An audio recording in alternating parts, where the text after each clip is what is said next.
Homelander was born sometime in spring of 1981 from the Johnson juice of Soulja Boy, America's first and greatest superhero, and an unknown egg donor. Born with unbelievable powers, he was raised in a lab and was surrounded by doctors like Jonah Volgaborn, who named him John. In a conversation with Butcher, Volgaborn remarked that John was a sweet child in his early days between 5 or 6, who cuddled up to him and loved hearing stories about Davy Crockett, Teddy Roosevelt, and loved the idea of woods, manifesting destiny. However, needing John to become the strongest man in the world came at the cost of turning him into a violent, aggressive, wrathful, and downright hateful person. Throughout his childhood, John was put through painful and traumatic physical experiments and surgeries to test the true limits of his abilities. Some of these tests included having his hand forced into a furnace, being boiled alive, and being forced to fight strength-enhanced Vought guards.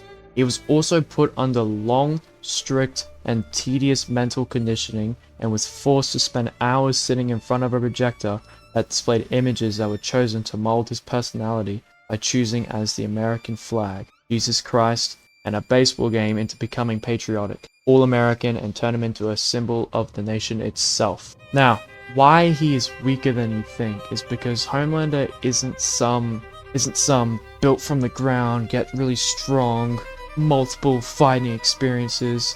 No, Homelander physically has almost no fighting experience because all he does is just laser a human and he's dead. So he has no fighting experience because he doesn't physically need to fight anyone. And if he does, he just has one punch and they're dead. In fact, he almost lost to Soulja Boy and Butcher and Huey, but Huey didn't really do much in the fight in the basement. Also, he's more, in order to win a fight, you can't just think physically, because if there's someone who's way physically stronger than you, but they're a total idiot, you can still win the fight, right, very easily by coming up with some strategy that they don't know or anything. But the mindset of Homelander is what really makes him a very scary villain.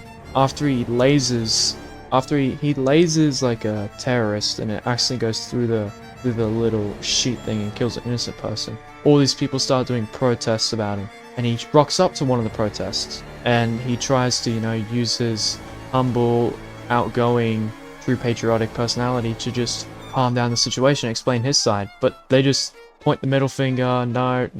And so he has a short, brief moment of what he wanted to do, which was laser the whole crowd, which he ended up not doing and just flew away because he knew he had to get out of there. Around the end of the show, there was a civilian who was saying like, "F Homelander, I hate Homelander, Homelander, blah blah blah," and he straight up just lasers person in the head, and everyone starts cheering and cheering. So you can see how all the Homelander fans are brainwashed into loving him. He also gives himself a pep talk in the mirror, and one line he says which really shows his character and his mental state is, "Say it!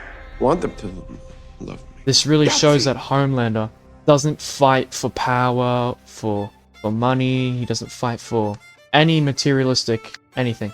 He just fights for people to love him because he never got that love as a kid. He was tortured, went through all this stuff, but at that cost of getting people to love you, he goes too far and beyond by killing people, like killing innocent people, losing his mind, doing all of this, thinking there's no consequence behind it.